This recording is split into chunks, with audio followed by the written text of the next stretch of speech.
Hello, y'all.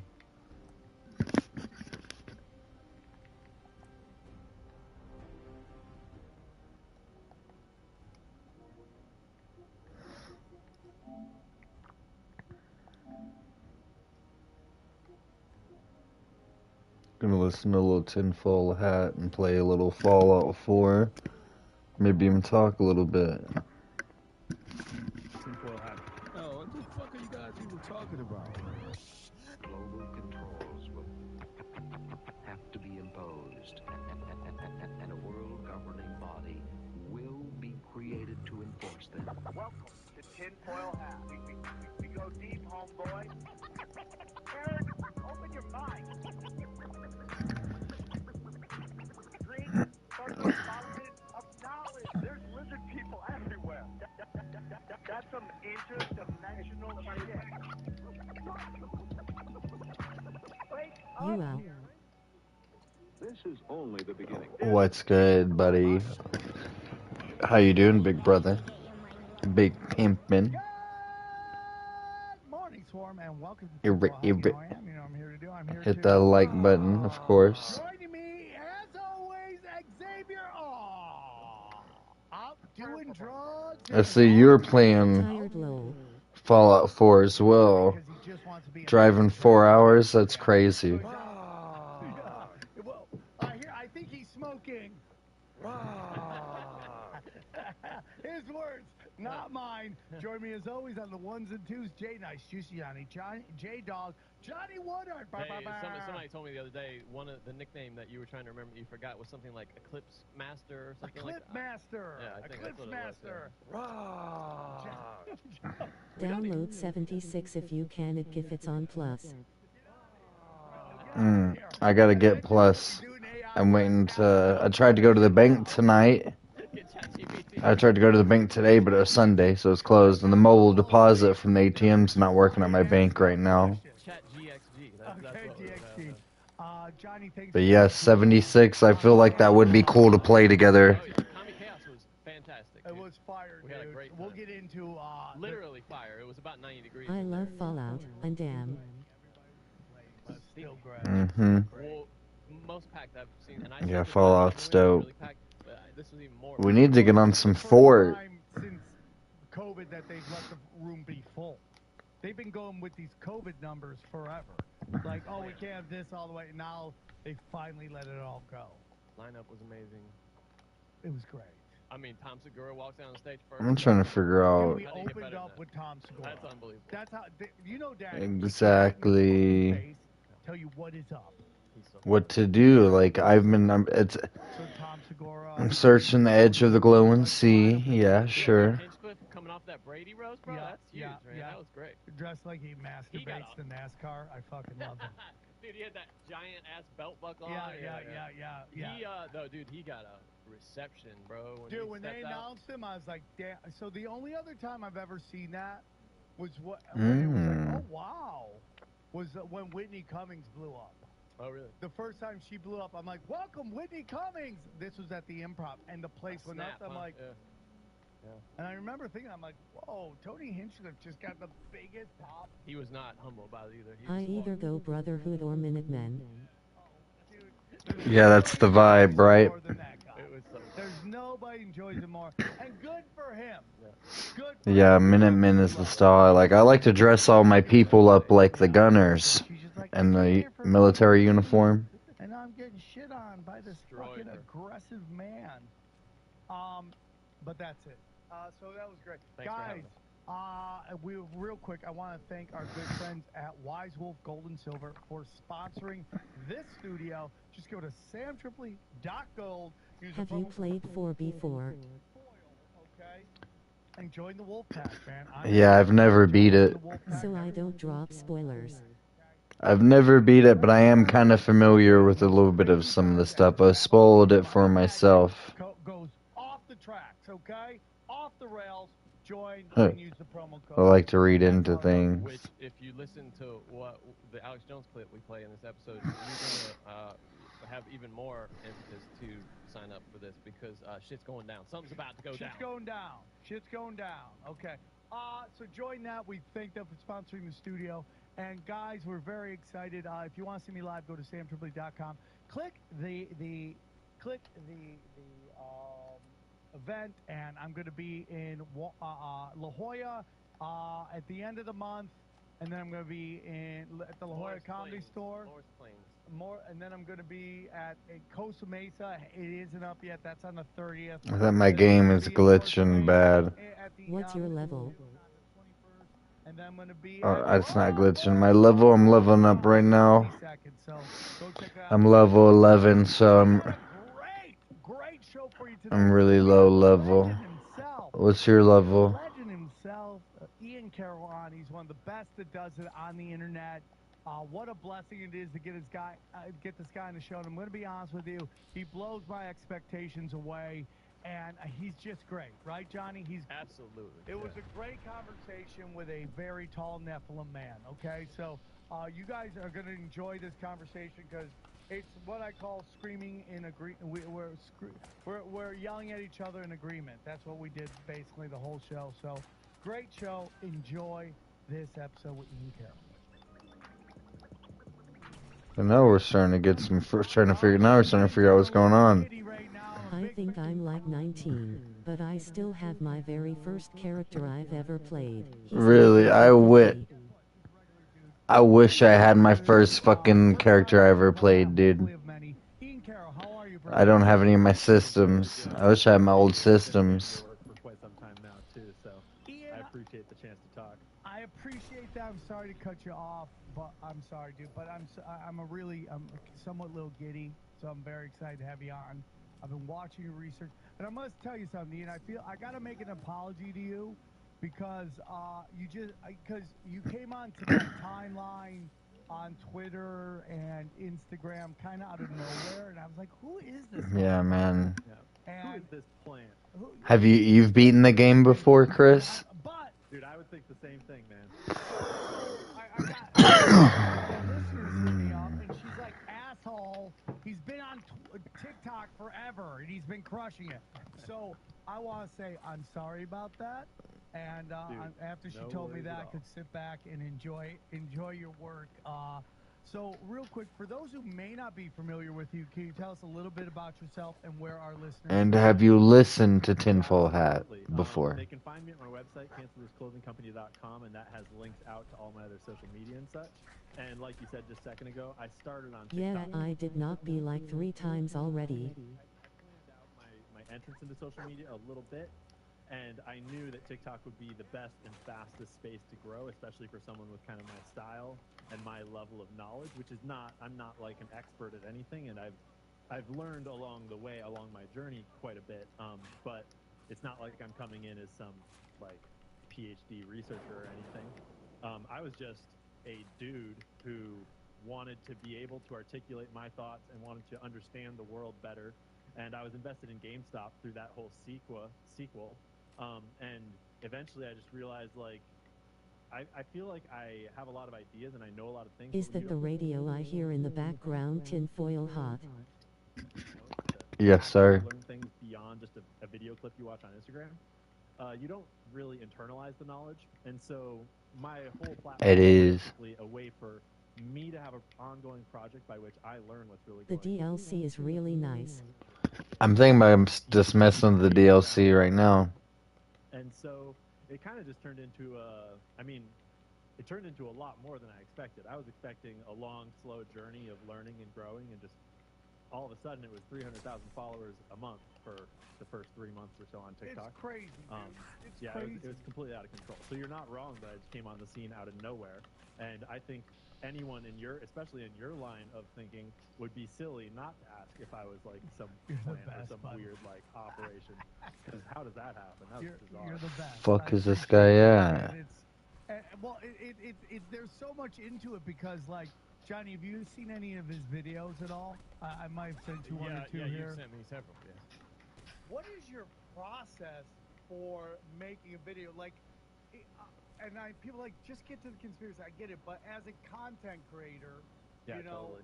I want to understand your process because the disseminating of material is so well done. multiple videos a week, or do you just wait? Like, do you pick one topic and then just do deep dives into it? Where the And fuck then just they like, at? okay, now we're gonna put it out. Now I got enough information. I feel comfortable with talking about it, and then you put it out. Or what is your process, if you don't mind telling us? Oh, no, I'm an open book, man. Honestly, it depends a lot on the video. It depends a lot on I mean, I've started making more long form content, more deep dives and live streams, which obviously take a lot more research and a lot more time. But for the short form, it's pretty quick, and a lot of it is things that I've like got base knowledge in beforehand. But the process of putting together the notes and everything, it's often just kind of like a quick, direct research dive, and I make a point of sharing all my sources in my videos because I'm never trying to claim that like my understanding is the end all be all of understanding something, and it's often not. I often get things wrong, just like all of us. Did we lose him? Hold on So one second. strange. Hold on, Oh, Ian. hey, Ian. Sorry. Sound. We lost sound. We lost. Come on. There I'm we go. hearing Oh, you here guys. we I'm go. seeing Here we go. myself. Here we go. We're back. We're back. Cool, we're back. We're back. The I'm lizards gonna run are a- trying I'm gonna run a hard, speed test bro. on my internet in the background here. The lizards It's not, are I don't think it's you. It was a technical thing here on our end. the Cool, lizards are trying Word. hard, dude. Solar Storm 2024 is still coming in a little bit. Yeah. So your information's great. I appreciate that. I have a new show called Doom Scrolling, and I like to find the craziest videos and talk about them. But I'm always about giving them credit for making their videos. I like to help them like get the word out. So yeah, I respect that a lot, man. I totally respect that. And like, I was so impressed one day because I'm watching, like Owen Benjamin, and he's doing some pretty great numbers on Twitter, his Twitter lives, and I was like, oh, dude, that's amazing. And then I saw Ian Carroll doing a live, and it said 90,000 people, and I'm like, what? They've been out of control, dude. Live, Johnny. That's live. That's wild. listening. Yeah, that's great. I mean, And the crazy that's part too is through the that's roof. like 90,000 people on a Friday night, like literally reading FBI UL. documents about like. I think I'm like 19, but I still have my very first character I've ever played. He's like level 50. Yeah, I did not be like 3 times already. Is that the radio I hear in the background tinfoil hot? The DLC is really nice. Giving you, facts presented undramatically in a straightforward manner that people I think are hungry for. They're gonna I find that where totally they can get agree, it. dude. I 100% agree, and that's kind of what Joe Rogan has taught us too. The JRE experience was like, oh, people really are thirsty for knowledge and what I call being a lighthouse in a sea of shit. That's what they're we really actually looking have for. attention spans, believe it or not. Yeah, they do, but they they told fu- us we don't. Yeah, But yeah. So much of it's crazy. So, Ian, one time I was like, oh, dude, this guy's getting dangerous. Okay. He started talking about the family in which we do not discuss on the show. The P yeah, family? we don't talk about the P family here. Mm-hmm. And I tweeted you. I go, watch yourself, dude. They're really powerful. And I don't know if it coordinated or something, but I felt like right after that, I saw you talking about TikTok fucking with you and shit like that. We did a show on the P family. We don't discuss them here. We don't say their name. And the first time we had Mel K on, she came on and she talked about it was specifically about them. And I'd say within a week of us dropping that episode, Google, Of course. Apple, Twitter, and Facebook all fucked with us. They either gave us dings and locked us out of our accounts. When you would go to Apple, they show you what episodes did well. It said for like 3 weeks straight, nobody listened. Yep. All the listeners. Funny how that works. Right? So, and then I treat censorship as my guiding light. It's like, especially because TikTok is really heavy on censorship, and I think a lot of it is sort of dictated through Oracle and sort of through the government channels that Oracle is connected into, because Oracle is now managing their data servers and such. And so I actually treat TikTok censorship and censorship in general as like, if I'm getting taken down about that topic, that's exactly where we need to go. And so thank God for X, because now at least we have a few different platforms, X and Rumble and such, that give us that outlet where we can go down those rabbit holes, even if it's a little less monetized or whatever it is.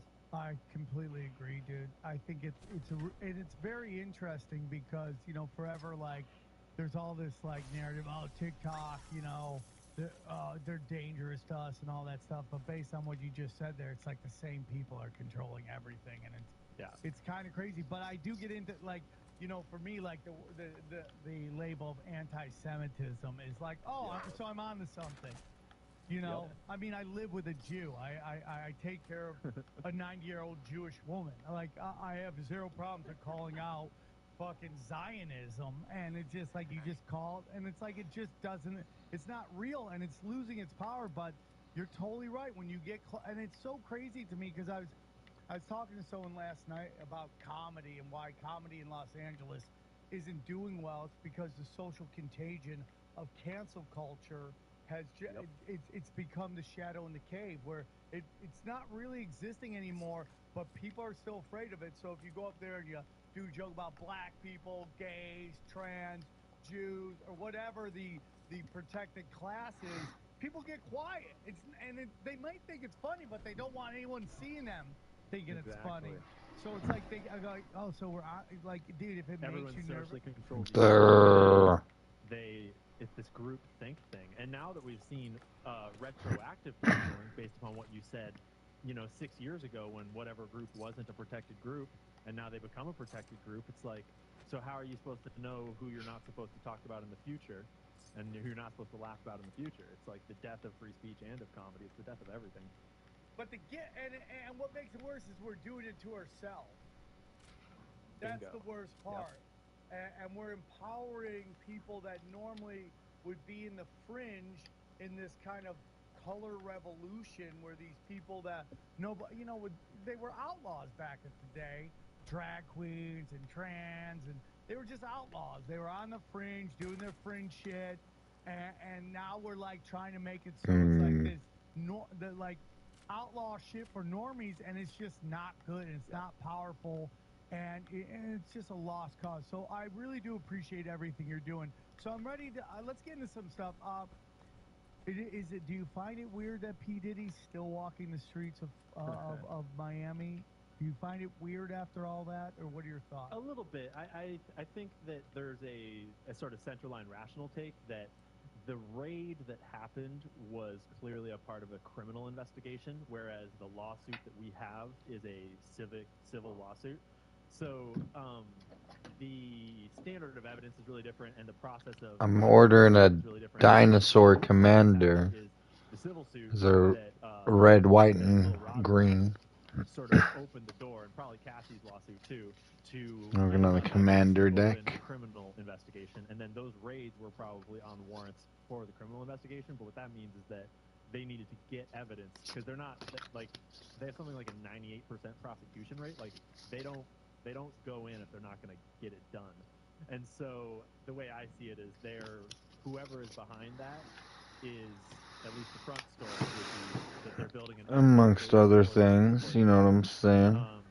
I think the very logical backstory question is, what are they going to do with all those tapes? Oh yeah, that is it. They're probably going to put it the same place where the Jeffrey Epstein tapes are. Also, which is not get rid of them because that's some powerful blackmail stuff. Very powerful. So we want to keep very powerful people. You know he's got a dead man switch. I mean, he's the guy.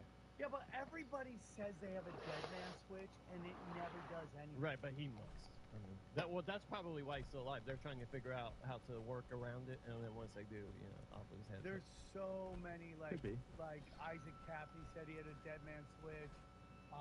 This Rip Isaac. Yeah, Rip Isaac. And then I just did I forget what her name is, but I just did something on Rockfin about this woman that had started to discover that, within January 6th, there were some agitators, and they're from this accelerators group. And then when you get into the accelerators, you get into the organization of 9 angles. And then once you get deeper into that, it's Satanism. Then you get deeper into that. Look who's there. It's the FBI. Like at the deepest level of that stuff. And she said she had to kill, a dead man switch, and now no one's heard from her forever. It's gotta be a good one. Well, yeah, maybe everyone thinks they got one, and no one's actually got one. But the story of P. Diddy is super interesting, and because it just becomes like, what is real? anymore? What is the real? Not your culture, that's for fucking sure. Thank you, dude. I feel Right? like I'm having the best I time. mean, ever. there's a couple angles to P Diddy's story. The one that I've tried to talk about a fair bit is the possible implications of maybe Mossad links, just based on like the obvious question that like there's a lot of Jewish management in the music industry, and I'm not saying that they're necessarily Mossad, but I'm saying that if you are a Jewish intelligence agency, then Jewish people are like the easiest in there is. It's like a lot easier to go to a Jewish person and be like, hey, we're kind of on the same team, right? Rather than like a Japanese person or an Italian person. No, Right? you're Like, totally right. right? So it's like that's just an obvious question, and the operation itself has all the hallmarks of like long-standing history of Mossad blackmail video operations, just like Epstein. Like Diddy doesn't know how to wire a fucking mansion up with hidden cameras on his own. You're That's totally not right, a Diddy operation. You're But then totally there's right. the other question that you're kind of getting at, which is like, what is real? How much of culture is actually created? Because one thing that's important to consider when you talk about the blackmail culture in the power structures of our world today, that Jeffrey Epstein, like Whitney Webb breaks it down really well in her book, is just that if you're running a long-term, like multi-decades-long blackmail operation, it behooves you to create culture that is degenerate. Because the more degenerate youth culture is, the more degenerate tendencies all the people growing up in that place have, and those become blackmail angles 10 years down the line. I totally agree with that. And when you get into like just because someone's Jewish doesn't mean they're necessarily mob. But what I will say, and I'm very, very, very crystal clear in my belief, is not all Jews are Zionists and not all Zionists are Jews. It's just a fact. But when we talk about China, they always say that every Chinese is a spy. But what we fits find their narrative real good there. right? But when we find with Israel is like even somebody who I know so many what now is termed ginos, Jews in name only, that have a lot of just support and love and stand by Israel. So again, not all Jews are in on it. We see a lot of the Orthodox Jews not into Israel. You see a lot of them stepping forward, but I do think like Bill Maher. If it came out that Bill Maher, who's an atheist, suddenly was like Mossad, would you be surprised? No, not one bit. Not one and bit. I mean, that's a very carefully constructed narrative that Israel's been working on for a very long time. It's like, we are the bastion of hope for the Jewish people. Like, this is openly their narrative. And if we die, like, the Jewish religion dies with us. Like, they purposely curate this narrative that we stand, like, for all Jews, and all Jews should support us because, obviously, we are the only thing standing between Jewish people and another Holocaust. It's, like, more or less the version of the narrative that gets repackaged over and over and over. And so if you're raised in a Jewish household, those sorts of beliefs are kind of pre-programmed into just and then your cultural banged identity. into you the whole time. Yeah. And it's it's understandable if you're growing up in a religious ideology that has a history of persecution that's reinforced through the stories you're told and is reinforced through sort of like the media narrative that you're given. Like, it's understandable that you would feel persecuted, and then that would reinforce this sort of victim protective identity. Like, it's a very wise tactic on Israel's part, and it's not accidental. They're very smart with their mind games. Nice. And that's a very important one for people to unpack. Hey guys, real quick, I want to Customizing some of my settlers. living in a time of fake news, fake politics, and fake wars with real consequences. And it all starts with our fake fiat currency. You know this is true. Also known as the U.S. dollar, okay? If you want to guard your savings against runaway inflation and geopolitical turmoil, then I recommend my good friends at Wise Gold and Silver Exchange. No transaction too big, no transaction too small. Start or roll over an existing IRA or 401k and check out their monthly subscription service called I ain't got no damn screws. are a part of, okay? It starts as low as $50 a month to have precious metals delivered directly to you. Go to samtripoli.gold and click on the Join Wolfpack with the promo code tinfoil to get a free 1964 silver Kennedy half dollar. You can also call or text them at 888-770-1776. And remember, in a world of bulls and bears, be the wolf. Where wolf, go for it. Let's do it. Thank you, Wise Wolf of Gold and Silver. And you know, so you get, you know, it's like I've even heard Rogan, who I love, talk about how anti-Semitism is on the rise, and I would go, well, that's a very tricky game to play, because what's being done is the conflating of criticism of Netanyahu, the Likud party. And by the way, I keep asking Google, how do you say this? And it keeps saying Likud. I'm like, you I thought it was like Lacoon. no, I look it up. It said, is it Likud? Because I keep asking Google. I think Likud is funnier. Yeah, it's a lot funnier. Okay, so Google's saying Likud, but Likud, okay? So we got the Likud party, and then the IDF. And if you have a problem with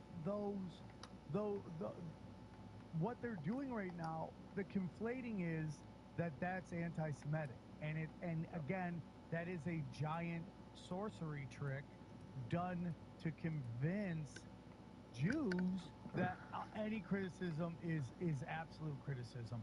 And there's also this talk right now that one part of October 7th is to get all the Jews to feel like everyone's against them, which gets them into even more concentrated group, and more of them move into Israel, which is more part of this biblical shit that's going on. So it's beyond interesting, and you know, everyone's giving, you know, Bill Burr props right now because of his interview with Bill Maher, but Bill Maher is like, dude, you're too smart to believe that the students are protesting for Hamas. Yeah. I mean, the terrorism narrative is so carefully crafted too. I mean, like, depending on where everyone in the audience falls on the tinfoil spectrum, like 9/11 created the terrorist narrative in the American public's mind. Like it was there vaguely, but the whole propaganda piece around 9/11 and in the 3 to 10 years after 9/11 was conditioning all Americans to think that Arab people and Muslim people are all terrorists. And there's one country that benefits from that narrative, and it's not America. Yeah, I totally agree. And you shared this guy's, I think his name is James Lee or James Yee. James Lee is amazing. He's so good. He's kind of come out of nowhere, and he's really good at research. Johnny, if I had to ask you, what was the first official terrorist event, what would you think it was? If you had to guess. What do you mean, history? What was the first thing that was labeled a terrorist attack? You mean our government? By any government. Oh, God. I mean, I can't imagine. I mean, it's probably as old as time, isn't it? It was Israel's attack on the British embassy. Is officially the first terrorist attack. But no one wants to talk about all those Jewish terror groups that were responsible for founding Israel. They really don't like that part of the history. Michael Chertoff, right? Is that how you pronounce his name, Johnny? The guy, Chertoff. If you study him at his lineage, his father had a doctrine in Talmud studies. His mother was a part of an operation called a Magic Carpet Ride. And Magic Carpet Ride was, she's literally part of a group that helped to form Israel by secretly flying Jews out of places into Israel on airlines. And this is the guy who sent all the dancing Israelis back to Israel after the whole thing. I mean, look what they do in the open with the settlements. You know, it's just instigating, openly. Everywhere. And then they repackage the wording, they repackage the branding and the narrative. They're really good at quickly attacking the narrative right away when something happens, so that then, you know, a month down the line, they can refer to the repackaged narrative like, you know, babies in ovens or whatever it is, even if it was debunked or not true. So that way they have this rolling, like, conveyor belt of propaganda in boxes that they carefully constructed themselves. So at the highest levels, we see these Mossad agents, whether they are Mossad or not. I think they play a role. We can get into Kennedy in a couple seconds. But back to P. Diddy, you know, I always go, I guarantee you when it comes to Jeffrey Epstein, he did something fucked up really early on that they saw him do it and they're like, okay, this guy's got the two things that we love. He's a psychopath and he's a sexual predator, and we can manipulate that stuff. And I openly admit I battle sex addiction along with drug and alcohol, and I haven't watched porn in like 21 days, so I'm battling the battle. Man. Nice work. Thank you. I'm trying, It's bro. real, dude. It's fucking real. They yeah. pump that shit into our culture all over the place. All the time, dude. It's everywhere at all moments. It is really vibration levels that is not. And so I guess I'm gonna have to build a whole warehouse. and they're like, okay, they knew about him through whispers, and then he did something fucked up, and instead of going to jail for it, they cleaned it up, pulled him aside, told him, listen, you could do this, you could do that. You go with us, we're gonna take care of you, and then it just that's how it grew, and I think that's what happened. I would assume that was at his time teaching. He was teaching at a university where he had no business being like a professor. But I think it's even before I forget what that. it was, right? I think it might have been even before that, because how does he get that job? That's the good question, right? And that job, he was like openly known for being really weird with students at that job. And then he went from that job into finance and just started climbing the rungs of Jewish person promoting him to Jewish person promoting him to Jewish person promoting him until he wound up being Les Wexner's private money man. Despite everybody who encountered him along the way being like, this guy doesn't know what the fuck he's talking about. Yeah. 100%. I saw a really interesting interview by a survivor of a satanic cult upbringing into the sex world. And I mean, it's obviously just one guy's testimony, so it is what it is. But he alleges that he was groomed into a global satanic network of sexual, of the whole thing, like sex slavery. And he was groomed to be a child cage fighter, and then was groomed to be a breeder that would be taken to these breeding compounds in Mexico. It's like this. It's a crazy interview, and it's completely heartbreaking and mind-blowing, but he directly alleges that he met Jeffrey Epstein at least a couple times, went to the islands, and he was on the track to be being groomed to be an operator of some of these operations like that, and he rejected it around that time. And his take on Jeffrey Epstein was really lucid, and he said that what was most apparent to him about Jeffrey Epstein right away was that Jeffrey Epstein was extremely adept at code switching on like a button, so he could be in one type of person and frame with this person and turn and be a whole different human with this person immediately. So it could go from like abusing the help or whatever sexual victim there is here, go through a door, and then suddenly you're talking to a politician as though you are a perfect human being. And it makes a lot of sense. I know people in comedy like that. Yeah. I mean, it's the critical skill of acting, really, right? Is teaching yourself to believe immediately in whatever fiction, whatever person you need to be at the moment. I totally see that, and it's just crazy. So I have two friends of mine that do stand up in the Ontario, California area, and they say just outside of their area where they live is a giant Scientology compound. Allegedly, we gotta say that allegedly. And he says things going on there are fucking nuts. And he said you've driven by there and you see people trying to crawl out of the cages, like because I think they take people there, and I mean, how many people in 2019 that have association with Hillary Clinton that got busted for child sex trafficking? And if you're trying to do the math, I'll do it for you. Five different people. It's a lot more than zero. Yeah, it's a lot more than zero. And you get John of God, and that's exactly what he's doing. He's just getting these women pregnant, and then as soon as they're too old, he offs them. Yeah, it's dark as fuck. It's dark. It's super dark. That's a rabbit hole that I sort of intentionally had not gone down for the longest time, because I was trying to just like I knew that it would inevitably turn my whole content in a direction that is different than what it had been, and also I just didn't really want to face it all. But eventually, I think it was probably Liz Crokin and Dave Smith. I'm getting his name wrong. Yeah. Into the light. That whole crowd, the Pizzagate exposure, that finally cracked me on it. And once I once I saw it, I was like, man, I can't unsee this. Yeah, there's a lot of people who think Pizzagate is a psyop, but I think the psyop is that they got in front of it with a name Pizzagate, so you thought it was Exactly. stupid, It's the right? exact same playbook again. Is create a reframing so that now every time that you have anything related to pedophilia, to politicians, it's like you can always frame it as like this person with the debunked Pizzagate conspiracy theory, and they even debunked it by getting ahead of it by probably sending an agent provocateur in with a weapon that was probably not actually that was probably not actually what it appeared to be, and he gave them a really perfect little quote that was like, "I was so sure it was here, and it just none of it was true." It's like, really, bro? Well, like, dude, that's do you really know about that what you story? said? You're all on Sam's It's greatest wild. hits right here. Did you That's read wild. any of that story? That kid had gotten in an accident and either killed somebody or someone got incredibly maimed in that accident a week before that. And you Funny study how that that works. guy, his dad was a famous child film, like he would do like films with children. So like, if you want your kid to be an actor, I'll film. But that's I not didn't all. know that part of the story. Oh, wait till you hear it. Gets even crazier. His father worked on something called Habitat for Haitian Orphans, and do you know who funded it?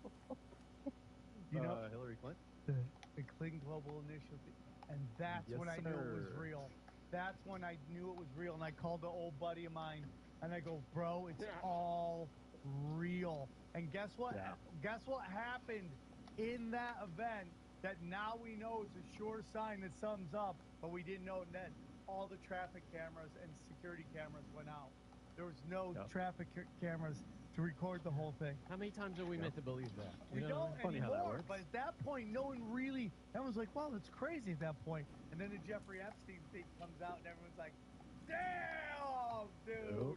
So now you Because hear. not only is Pizzagate real, the fact of the matter is that it's actually a tiny, tiny fraction of what's real. Is that is a piece of an enormous network, and that's that's the dark part. Is that what they're trying to cover up is not that one thing was real. It's that if people realize that that's real and the reporting starts to break that open, it leads everywhere. Like, Dude, you're totally right, and I think that's the whole thing about this firewall with with Zionism, and like why they cannot let that firewall on Jews go away.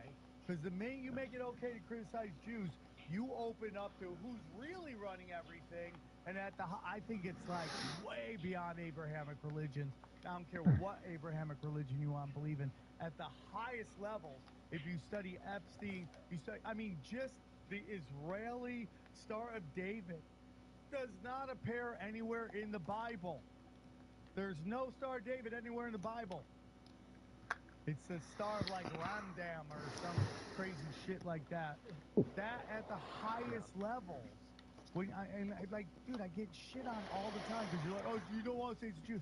Because I think it's way, way above these more Abrahamic complicated. Yeah, way above. And it. that's such a complicated rabbit hole because you have to go back in history, and suddenly the sources are so much more complicated to understand, complicated to corroborate. It's complicated to convey in a way that doesn't sound like you literally have just smoked a whole fucking bowl of tinfoil. So it's like it's easy to dismiss it all, but like it is there. It's one that I have kind of intentionally not taken the time to fully dive in because I know how deep that's going to go. Well, But man, it's interesting. It goes back to your whole thing. What is reality? What is? Yeah. How much of our culture is reality? And, to wrap up on the P Diddy shit, is that no culture is real, in my humble opinion. Culture starts off as this very. Do I think they had rappers out there singing about the crime in the hood? 100%. But it becomes the CIA who runs the airwaves, pushing out all the old hip hop that was positive and only playing Ice Cube and even though we all love DMX because I think he was different than the rest. If I go, who do you think are the real ones? I go DMX and Biggie. Those are the two that I think were the real ones. And the rest of them, not saying they're all homo thugs, but saying that they're all somehow blackmailed and controlled, and that's why they get pushed forward. Yeah. But none of that's real, dude. I've had Professor Griff from Public Enemy on, and I Mm-hmm. asked him straight up, "Is the N word a psyop?" And he goes, "Yeah, it is. It totally is. It's a get because words are magic, man, and it gets right." I mean, it tracks. NWA watched that whole progression in the rap industry too. They were there. You go look at all entertainment before NWA. Where do you see the N word in most of your entertainment? It's just not there. I'm not saying they didn't call each other that, but it's I mean, just, it's at Klan rallies and stuff. Like it was, right? it was on the other side of the Crazy to spectrum me. before then. I'm like, what a great way. They just do just word magic you to call yourself what other people. Now, full disclosure, I love being called it myself. Go on. Imagine if it was piece of shit. Like that was just the phrase for black people that they called. Like, hey, piece of shit, come here. And then eventually, this shit right here, dog. all the rappers just started calling themselves pieces of shit in songs. You know, hey, piece of shit, come over here. Look at this piece of shit walking down the street. That's the whole. Well, they managed to get them to start calling themselves hoes and shit like that. Yeah, so it's you're like, right. I mean, piece of shit might be on the menu before long. Yeah, I'm with you 100%. Yeah, But all that it's to wild. me, people mistake their culture. They mistake thinking that their culture is their heritage, and it's not. Yeah, at all. exactly. And So well said. And culture is actually the killer of heritage. It kills it. Yeah. It destroys all of it, and we just start getting into that. But as we get into the spiritual, into the realms and all that stuff, you know, there's a bunch of people out there who, you know, What up? Forever, Bill Cooper, all these guys are talking about, you know, Mars, and so we have this discussion about when you go far enough back into history and you really get into like the Freemasonry and the symbols and all that stuff, is this thing called the black sun. What is the black sun? And you saw the Nazis, the logos with all that. And someone brought up to me that there used to be the belief there was two suns. There was the sun we know now, and they considered Mars, not Mars. They considered Saturn to be the other sun. That was the black sun, and that's why the cube at the top is the black cube. And then you get into one of the craziest things out there is this company which everyone knows about, BlackRock. BlackRock sounds a lot like Black Cube to me, and then BlackRock is a offshoot of Blackstone. Yeah. Both of which are still some of the most evil and massive companies to this date. So here's a crazier thing, and you told me this, dude, on one of your videos, is when you look at who owns a big chunk of BlackRock, it goes to Bank of America. Nobody ever talks about Bank of America. Everybody, I think this is your point, you want to get into it, that they That's all how I got to the P family, man. Yeah, 100%, dude. I did not see that one coming at all. So people don't talk about this, but you know, the biggest shareholders of BlackRock is Bank of America. You all look at Chase. Chase is the rattler over here. Hey, look over here. When in reality, it's Bank of America, which owns the biggest chunk of the biggest company in the world, right? And dude, you trace it back. It goes back to old Italian families. And that's where we get into the black nobility, which nobody ever taught. That's how hidden it is. There's no even hip-hop group called black nobility. That's a good point. Right? Yeah. I mean, I would almost argue that it's not necessarily... The banks, actually, this is a good point you're bringing up, is that the banks sort of seem to represent some of the various, like, mega powerful families and groups that have come down to this day from the beyond, so to speak. As in, Bank of America kind of goes back through the P family and back to some of these other like ancient lineages from Europe. But then I look at Citibank, and Citi has all the markings of being a full-on CIA operation all over it. It's like their whole board of directors is insiders. They have a full-on like card-carrying CIA agent on their board of directors, and there's just a lot there that's like a very different flavor than Bank of America is. And then you turn to J.P. Morgan Chase, and J.P. Morgan Chase is clearly like they were the bank for Epstein, and they get caught with like whole boxes of cocaine on their boat and all these. And so it's like they all seem to be tied to these massive power groups that might be opposing and collaborative Hmm. forces in our world today that all need their own bank. Because obviously, it's not like there's only one family that controls the world. There's a few that have been around and that have been, shifting around one another for a long time, and they all need a bank. Yeah, and it's a great way to control money, and it's a great way for you to give them your money. Especially BlackRock. BlackRock is like the ultimate scheme to get us to give them our money. 100%. Give us your retirement in which we're going to invest in policies that hurt your grandchildren. Yep.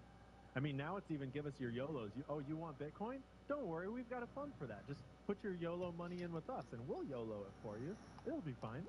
Guys, real quick, I want to tell you about our good friends at Off the Grid Dream Life and their big event that is coming up. It's happening soon. So listen, have you ever had a vision of living in an off the grid Garden of Eden style sovereign community? Yeah, I think we all have here, right? Well, where you no longer depend upon the government and the matrix system to survive? Yeah, check that box. If so, now is the time to step into that dream life. The banks are technically insolvent. We know that. We know that. Swift has announced that they will be moving to CBDC platform in the next 12 to 24 months. Total household debt has reached $17 trillion. I don't think people even know what that number is, trillion, which is the highest on record. Cyber attacks are stepping up all over the world, just like that D-bag Klaus Schwab predicted. And we're on the verge of World War III and Civil War at the same time. Double bangers, okay? Do you have a plan? Do you have a plan? Well, guess what? If you'd like to live in a sovereign community with its own food, water, shelter, and energy so you don't have to worry about any of that stuff, register now for the Off the Grid Dream Life event happening Saturday, May 25th at noon Central, online via Zoom from your own house, okay? Register now. The cost of your admission has already been covered for you. Just go. Dude, what? What? What are we talking about? Already covered for you. Right. Just it's crazy, dude. Just go to WWF. You don't even have to put that in. Just go to offgriddreamlife.com. That's offgriddreamlife.com to register now. When you attend, tell them Sam sent you. Tell them Sam sent you, okay? That's how we do. Again, the link to register for free is offgriddreamlife.com. Go secure a spot now to secure a sovereign future for you and your family. Thank you, offgriddreamlife.com, for sponsoring the show. Johnny, we've had people on it. We've had Brian Callen. We've had Howie Dewey on our other show, and they just don't think BlackRock is actually doing anything. You're right. They're like, yeah. I think it's because they view them more as like index funds, right? They're like tracking the markets. That's their idea. That's why they own everything, because they have to, because they're tracking that whole market. Right, but when you have that much money, he's even said, Fink has even said it.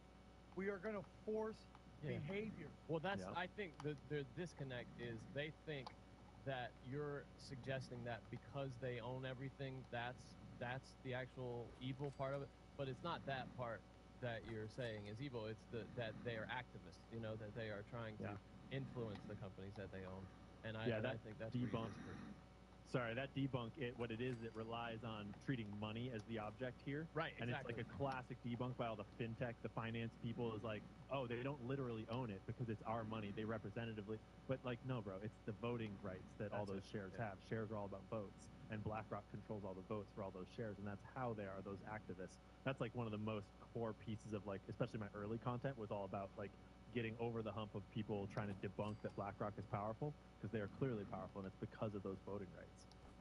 Yeah, I mean, it's like it takes a naivety to think we're all going to play by the rules. That's what there's rules, and you're like, well, dude, who's enforcing the rules, and are they enforcing it for everybody?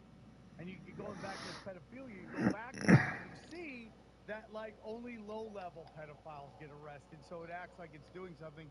Or, and I don't know if you've gone down this, but, like, when P. Diddy's not making any money and you owe him a lot of money, it's a great way to get rid of him. Yeah. Right? You look at Harvey Weinstein, you look at P. Diddy, you look at all these guys that aren't making any money anymore, but they have contracts for all this money. Great way to get rid of that contract is to throw that motherfucker in jail. I mean, another way to look at it too is if he did, he was getting pretty sloppy, and the whole inner circle of the rap industry knew what was going on, and he was clearly drunk on that power. And you know, if I was his coworker running a parallel operation, and I was looking at P Diddy, I'd be like, bro, shut the fuck up, you're gonna get us all caught. And so I wouldn't be surprised if people within the organization were like, this guy needs to go because he's getting real sloppy. Well, you know, that gets into the whole Vegas shooter, dude. That guy was supposed to be a ghost, and now he's suing these casinos for fake injuries they had. You see him, like, literally doing, like, Three Stooges, like, pratfalls, like, walking down the street, and he's like, whoa, and he just falls out of nowhere, and then he starts suing them. Well, you're meant to be a ghost, bro.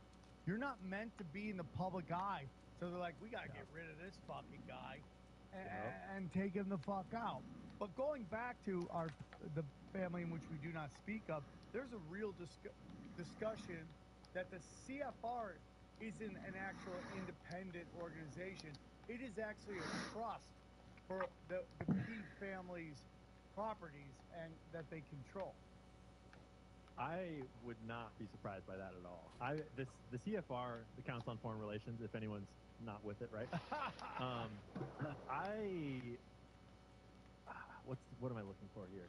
I am so curious for the true story of what's going on behind the scenes there, for who's really controlling that, for what interest do they really represent?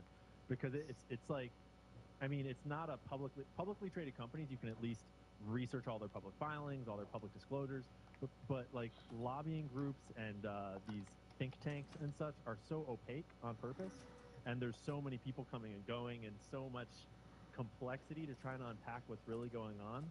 That I've not. Have you seen any actual like concrete linkages between the P family and them? Well, we've had a couple. Well, the only thing that gets me going, like, what is this real stuff? Stuff I saw in your video where you went back and found, like, connections and stuff. Mel K, all of her information. And then the fact that we just got pounded on, like something I've never seen. And here's the thing. We had her back on, and we just mentioned their name one time, and they pounded us again, dude. And I was just like, damn, that's why we will never say their name on the show again.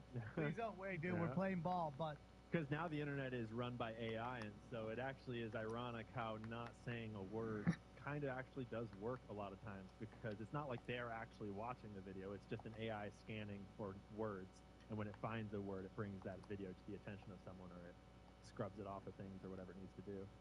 And when you get into kind of what we talked earlier about the social contagion, like, I'm just really more and more believing we're in a panoptic Patankin village, dude. Is that how the Panopticon. Panopticon?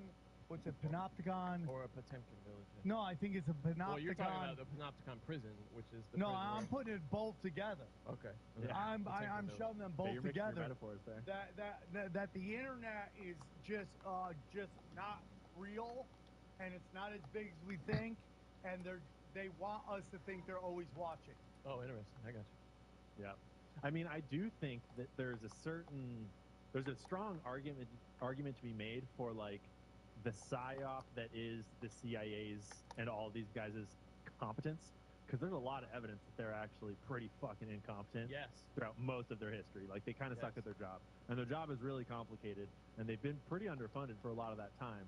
And I know that there's definitely some, like, splinter groups, some, like, dark corners of those agencies that are highly competent and are doing their own things. But there's also, I think that a lot of people, so for example, the idea that, like, someone like me would be literally like a CIA agent is, I mean, I wouldn't put it out of the question that there are highly skilled CIA agents. I would love for you to do a show on yourself. Yeah. It'd be really, when you look at people that are, like, live streaming and having, like, open conversations, it's like the amount of skill that it would take for someone to do that as a controlled op with a bunch of lies that are like that's a really talented human if they can do that. Yeah, it's like a and sleeper most cell. of the CIA is closest you fucking have, trash. the closest you have to that is the manosphere right now, where like Yeah. Fit and Fresh is like, yeah, we used to be intelligence.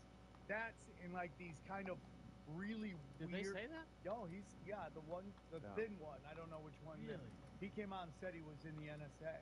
And what happens is, again, when you get into like Elon Musk, Jeff Bezos, Bill Gates, I think they take all the grandkids and they're just like, which one's driven and which one's a little bit of psychopath, smart enough, and we push him out, and that he becomes this LARP, this live action guy. But I'm sure they do that in the intelligence agencies. Well, like, I mean, we know the Chinese do it by, they send people over here and they've been busted and growing up. They send them over here to grow up and go to college and think about how many they must have to send over here for just one to become a doctorate and end up in a university. It's still I'm secret. 99% sure that I don't know that they are actual spies, but the people I think were Chinese spies at the Communist Party. And I think there's one person, I've said it before, I don't say their name on here, but that was an FBI informant based on their career. I go, it doesn't make any sense. Based on who I know and where they are, doesn't make any sense to me. So I think they infiltrate everything all the time. But when you go to who's funded, who's not funded, it's very interesting. So if we get back into, what was the last major, what was his name, Kavanaugh? Brett Kavanaugh? Yeah, Brett we talked Kavanaugh? about it here, but I don't know if you've ever studied that trial at all. But that woman who came forward, she was actually the head of the CIA recruitment in Stanford, and her father was in charge of Black Ops, finding funding for Black Ops, which brings us to JFK. And you Let's go, baby. Was the Mossad involved? And then you get into, out of Louisiana, Meyer Lansky. And Meyer Lansky was known as the fucking mob accountant. He was also part of the Jewish mob and a giant Zionist. So his job was to find funding for guns, whatever they need, right? Like, those are connections that are very tight and very useful for both sides of that relationship. And it's really crazy because everyone's always like, oh, dude, they took out JFK because of the Fed, and that was part of the Fed, but it was really about nuclear war, and I think the nuclear factory, but the registration of APAC as a foreign lobbyist. Because everyone always wants a simple explanation for these things, right? They want it to be one reason or like one group did it.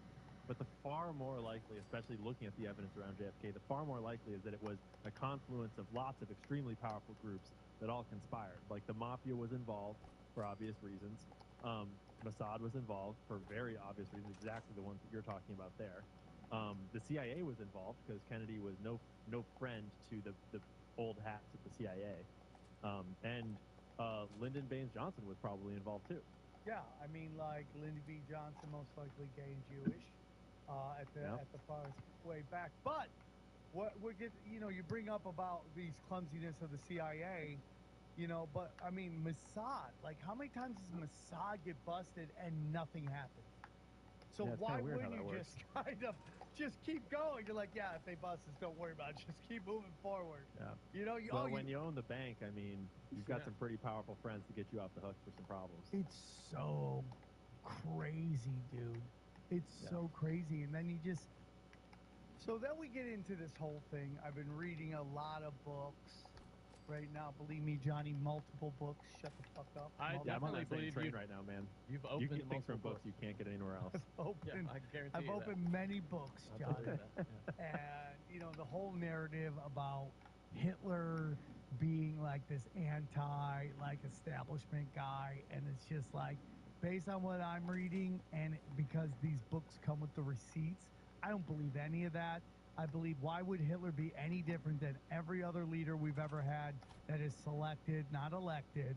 And his history, maybe he was Rothschild, maybe he wasn't, But dude, when you look into Ford, you look into what oil, not Mobile Oil. What was the other one? It was something Standard. Standard Oil? Standard Yeah. Oil.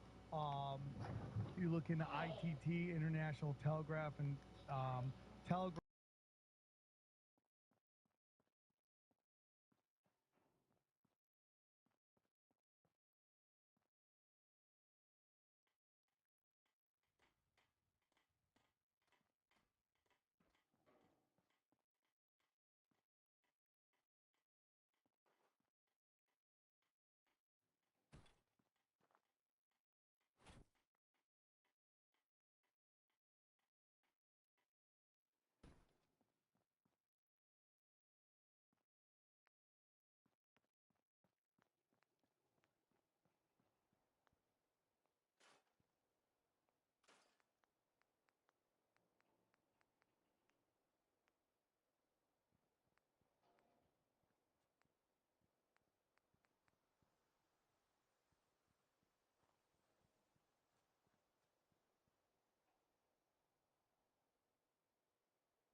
wanted to trade a few things.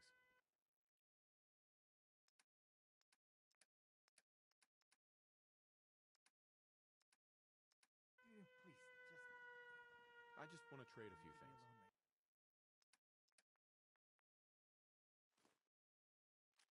what's up? I just want to trade a few things.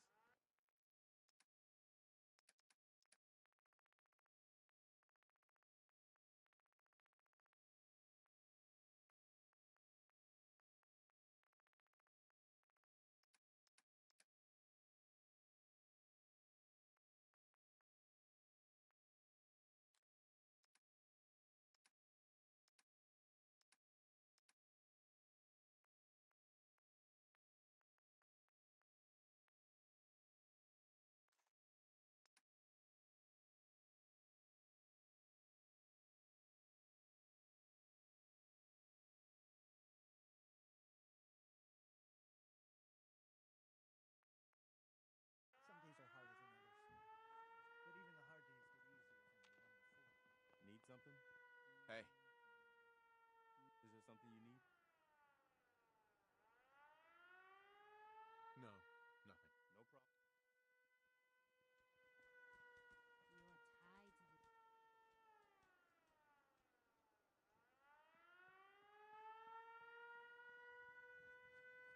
I'm busy. I know I'm not the only person here who's lost someone. I miss him so much.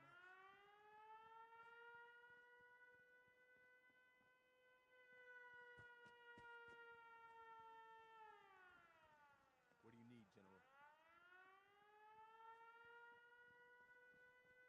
I don't think we've met yet. I wanted to personally thank you for giving up.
Okay.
Because I have a glitch in my game now.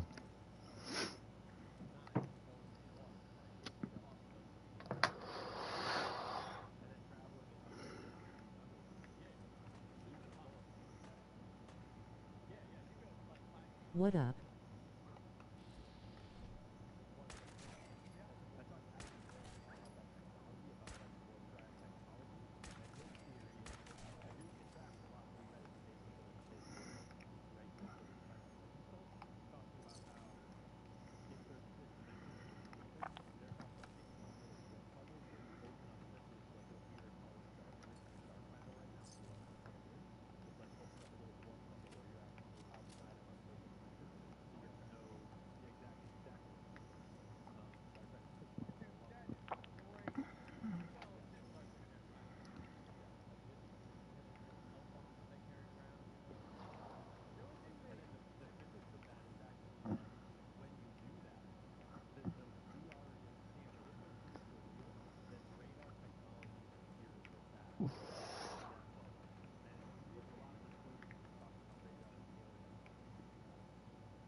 I always choose a Miniman.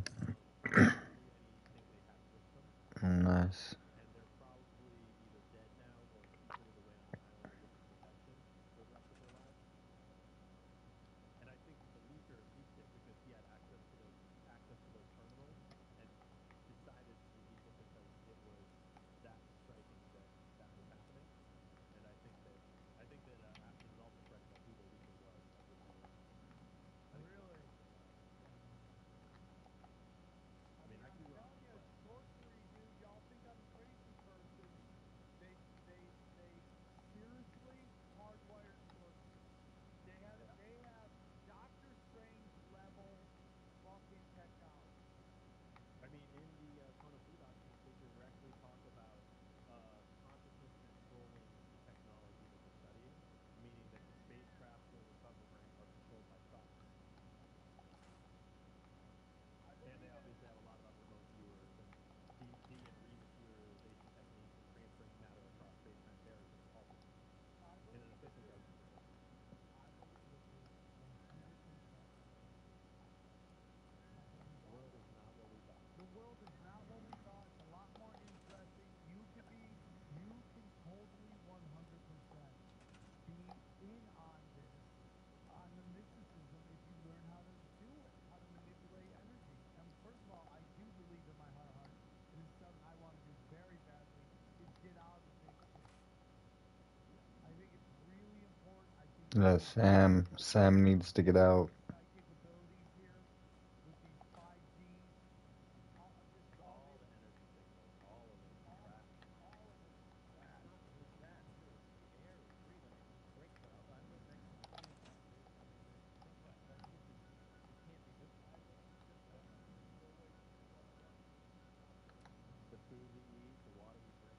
I mean, it really comes down back to if you actually want to become your best self, it's obviously like take care of your health. It's like try your best and whoever's listening, like whatever your situation is, it's like try to get good food, try to get clean water, try to get clean air, try to get out into nature, get spiritual, get with God, whatever it is you need, like whatever the hell you need. Yeah. Right? Back to humanity. So, you brought up GameStop earlier. There was I'm gonna check GameStop out, see what they're talking about. before and they did a manifesto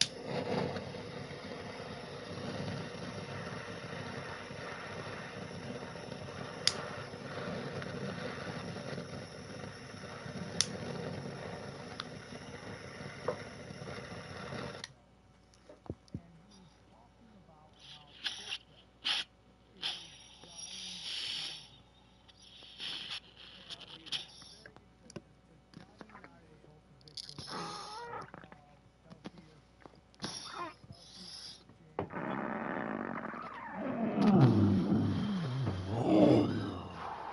Somebody sent me a video that stated that you might be actually exactly right. Hmm.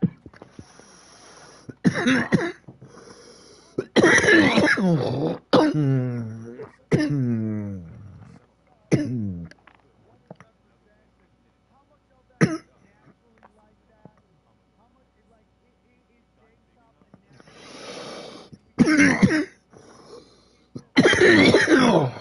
Because what are your thoughts on that? There's a lot of different parts to that, and I'm not sure which ones I've simply seen all the stuff, but I'm just going to succinctly say there is real, you have work, which is crypto. All or some of crypto is actually or those are important conspiracy theories, which is all the way up with Eastgate, important ones about Bitcoin too, because it might save the world, or it might be a CIA operation stuff, and that's kind of hard to tell. But GameStop itself is, I this is just my opinion, and I've been in it for a long time. I studied it extensively. I've seen it happen. I've studied it. I've seen it happen successfully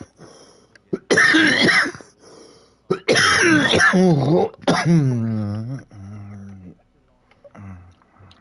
Like the whole escalating crime that led to it, and why that got these guys trapped in the first place, to enact it legally. The fuck underwater, It idiot. was all mainstream, and then everyone was like, "Yeah, fuck this, we're leaving." I like took the whole thing through one kind of board, and I think that the funny aspect of it all is like you couldn't plan the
Wow. Is that the radio I hear in the background? Tinfoil hot. The DLC is really nice. QQ. What up? The Depository Trust and Clearance Corporation, DTCC, and I don't think they run the world. And I think that the CIA agent that founded them, I've read some interviews from him and stuff. I think he was like just was who he was, and he was actually thinking he was like he was trying to make markets more efficient. I think that's probably true, but as often happens, right, with the kind of social relations in the internet, to where like sometimes an organization's been founded to serve a really useful purpose,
Alright, y'all. Let the crash. Peace. See you in the next one.